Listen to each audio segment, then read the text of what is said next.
розібрав тільки що щеплення сіблішки. Якщо у вас є стук зі сторони щеплення десь, з правої сторони ви можете викрутку прикласти і послухати, в якому районі вона знаходиться. Є такий стук. Я думав, що в мене стук якийсь поганий, хоча я думаю, що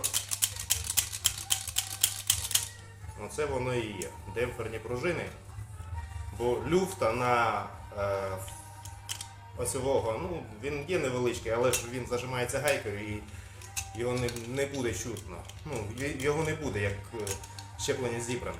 А якщо стук все одно є, то ось воно може бути. З цим можна їздити, і роками можна їздити, але бажано поміняти.